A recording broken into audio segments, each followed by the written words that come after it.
ni iby'agaciro n'umunezero kuba warakoze subscribe kuri Kodu TV. Niba utarabikora kaniko kanya keza ko kubikora, ko ntacyo bisaba, nibisaba imbaraga, nibisaba ubutunzi, binizaba gukora mu ikofi just no kureba handitse subscribe ho mwibara ritukuruka hakora, hanyuma wabona akantu kameze nk'inzogera nako ukagakandaho. Umuhanzi The Ben yashyize ashyira ahagaragara urukundo rwe na Miss Pamela. Twifashije inkuru ya Rwanda news.com. Umuhanzi The Ben yakuyeho urujijo amaramatsika abafana be ashyira ahagaragara iby'umubano we na Miss Uwikeza Pamela. Ni nyuma yuko benshi mu bakurikirana Instagram y'uyu muhanzi bakekeranyaga ku mubano bafitanye ku bw'amafoto bashyira ahagaragara. The Ben yashyize kuri TikTok video wari kumwe na Pamela bashaka gusomana. Aba bombi bakaba bari barimo kuririmba indirimbo yitwa Know You ya Ladipo na Simi. Nuko igeze aho Simi avuga ati I really wanna kiss you in the face baby. Miss Pamela kuri The Ben ashaka kumusoma. Aha niho video yagarukiye. Nituzi icyakurikiyeho n'iki kihishe inyuma y'umubano wa Miss Pamela na The Ben. Benshi mu byamamare mu Rwanda bitangira bahisha uko bakundana bikarangira bashyingiwe cyangwa bagaterana inda. Tariki ya 9 Mutarama 1988 nibwo Mugisha Benjamin yageze ku isi. Avukiye Kampala muri Uganda. Nyuma y'iminsi 7 Jean Bonima na Esther Mbabazi baza kumuha amazina ya Mugisha Benjamin wamamaye mu muziki nka The Ben cyangwa Tiger B. N'akazina kagezweho muri iyi minsi n'umwe mu bahanzi b'Abanyarwanda bamaze imyaka irenga 12 bari ku gasongero k'umuziki w'u Rwanda kandi batigeze bacika intege habe na rimwe.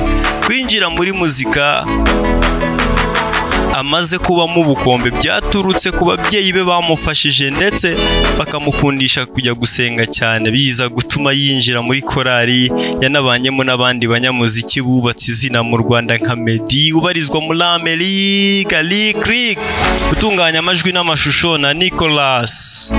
The Ben akaba yarinjiye muri muzika isanzwe biza no kumuhira kuri album yise Amahirwe ya Mbere, ariko itaragenze neza yaramutengushye. Yasohoye indirimbo nyinshi nk'iyitwa Amahirwe ya Nyuma, Wigenda, Uzabuza, yakoranye n'uwitwa Roger n'izindi zinyuranye zatumye yigarurira imitima ya benshi. Warakoze kuba warakoze subscribe. Uruwa gaciro kuba ukibana nanjye, uruwa gaciro kuba nkuriki, kuba utarakora subscribe akaniko kanya just ntacyo bisaba, si gusaba ubutunzi. Reba handitse subscribe mu ibara ritukuru kandeho, nubona akantu kameze nk'inzogera kukoreho, hanyuma ujye umenya unabone video dushyizeho mu isegonda rya mbere ikijyaho uri uwa mbere, kuko ni by'agaciro nta nicyo bitwaye. Ufite igitekerezo wanyandikira hano muri comment cyangwa ugaca kuri WhatsApp kuri 0787733190 cyangwa kuri Facebook, Twitter na Instagram wanditse ja y'ikinyarwanda kandika Kodu kandika Karivano. Nyuma yaho yaje gushyira hanze indirimbo nka Ese Nibyo n'izindi. Nyuma aza kwerekeza muri Amerika aho yaje gukomereza ubuhanzi bwe akorana indirimbo Turi Kumwe n'umwe mu batunganya indirimbo ariwe Mike Ellison. The Ben yitabiriye amarushanwa akomeye, ibihembo bikomeye ndetse n'ibitaramo bikomeye cyane bitari byitabirwa n'undi muhanzi uri wese kuva umuziki w'u Rwanda wabaho. Igitaramo giheruka ni One African Festival cyabereye muri New York, ikindi kibera Dubai. Byose yabiririmbyemo kandi arishimirwa cyane bidasanzwe. Iby'urukundo rwe na The Ben, iby'urukundo rwa The Ben na Pamela byatangiye gushyirwa hanze ubwo Pamela yafataga ifoto ari kumwe na The Ben akandika hati igihe cyo kugushyira hanze, iyi ni inshuro ya nyuma, reka nkubabarire nkurema amajwi ariko uriyishyura Jimmy ni akazina baziranyeho. Komeza wunguke, waguke mu mwuka, mu bitekerezo no mu bukungu. Aya ni amagambo asanzwe, ariko icyateye urujijo nuko yakoresheje aka emoji k'umutima mu ifoto bose bari kumwe bambaye imyenda isa. Ahandi yagize ati ugira umutima mwiza, igikundiro, umwizerwa, kandi umutima wawe ni mugari kuruta uko wowe ungana. Imana iha umugisha umwaka mushya wawe n'umuryango wishimye. Ndagukunda The Ben. Mu kiganiro kigufi The Ben aheruka kugirana n'umunyamakuru w'umuryango, mu ijambo rimwe gusa yahishuye ko nta rukundo rwihariye ruri hagati ye na Pamela, ahubwo ko ari mushiki we. Ati ahahaha uriya ni mushiki wanjye gusa.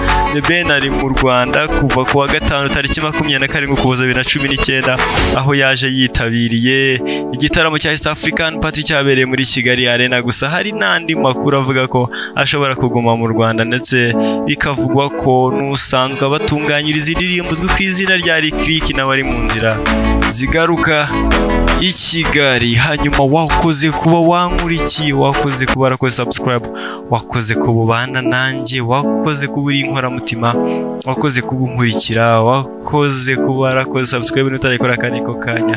Duhure mu nkuru z'ubutaha. Igitekerezo wanyandikira ahangaha muri comment cyangwa ku mbuga zanjye nkoranyambaga arizo Kodu Karivano. Imana musenga, Imana mwizera ibandindire Covid, bamera ibyo mushaka byose, bageze ku ndoto zanyu. Hasta la vista.